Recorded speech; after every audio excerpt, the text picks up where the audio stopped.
Assalamualaikum warahmatullahi wabarakatuh. Alhamdulillah, pada pagi hari yang cerah ini kita dapat berjumpa lagi dalam kegiatan penyuluhan yang bertemakan Say No to Body Shaming. Body Shaming is Bullying.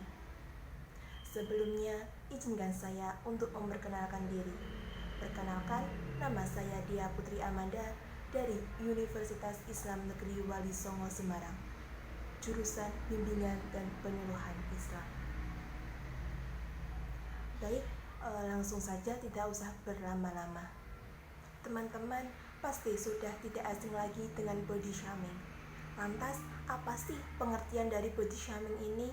Nah, body shaming ini adalah perilaku yang tidak diinginkan yang menyerang penampilan seseorang, baik terhadap bentuk tubuh, gaya rambut, style baju, warna kulit, tekstur wajah, dan hal lainnya yang melekat pada tubuh seseorang. Nah, pelaku body shaming ini merasa apa yang dia katakan itu hanyalah sebatas candaan dan untuk mencairkan suasana saat sedang berkumpul. Tetapi untuk korban body shaming, kata-kata tersebut dapat membuat mereka merasa insecure. Nah, meski hanya bersifat bercanda, tindakan body shaming ini bisa berdampak besar pada kejiwaan seseorang. Selanjutnya, penyebab dari body shaming. Yang pertama itu ada ekspektasi gender. Nah, yang ini yaitu bentuk pengharapan masyarakat atas perilaku maupun penampilan berdasarkan identitas jenis kelamin mereka. Misalnya ini, saat seorang terlahir dengan berjenis kelamin laki-laki, maka masyarakat itu pasti akan mengharapkan bahwa mereka itu akan menjadi sosok yang kuat, tidak pernah menangis, dan sebagainya. Nah, dan jika ada seorang dengan jenis kelamin tertentu, namun ekspektasi gendernya tidak sesuai dengan apa yang masyarakat harapkan, maka akan dibilang aneh. Misalnya, ketika seorang laki-laki menangis, maka akan dianggap cemen. Yang kedua yaitu bentuk standar tubuh ideal. Nah, ciri-ciri tubuh atau penampilan yang dianggap menarik atau dapat diterima oleh masyarakat, sehingga jika tidak memenuhi standar tersebut, maka akan diberikan komentar jahat mengenai tampilan fisiknya. Di Indonesia sendiri, standar tubuh ideal masih sama seperti dunia internasional, yaitu yang perempuan cantik itu yang putih, kurus, langsing, hidungnya mancung. Nah, kalau laki-laki ganteng itu tinggi, badannya kekar, hidungnya mancung, dan lain sebagainya. Hal demikianlah yang saling mempengaruhi tampilan tubuh ideal. Nah, lantas apa sih Kak pengaruh dari body shaming ini terhadap kesehatan mental? Nah, yang pertama itu ada anoreksia. Anoreksia adalah gangguan makan yang menyebabkan seseorang terobsesi dengan berat badan dan apa yang dimakannya. Nah, salah satu faktor penyebab anoreksia ini adalah kecemasan dan ketakutan yang berlebihan untuk menjadi gemuk. Yang kedua yaitu binge eating disorder atau BED. Nah, ini adalah penyimpangan perilaku makan di mana penderitanya sering makan dalam jumlah yang sangat banyak dan sulit menahan dorongan untuk makan, untuk tidak makan.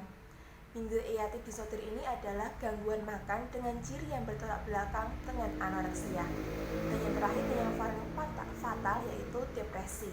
Nah, depresi adalah gangguan mental yang mempengaruhi perasaan, cara berpikir, dan cara bertindak seseorang. Kondisi ini dapat menyebabkan berbagai masalah emosional dan fisik hingga menurunkan kinerja pengidapnya. Nah, lantas apa sih solusi untuk mengurangi body shaming ini?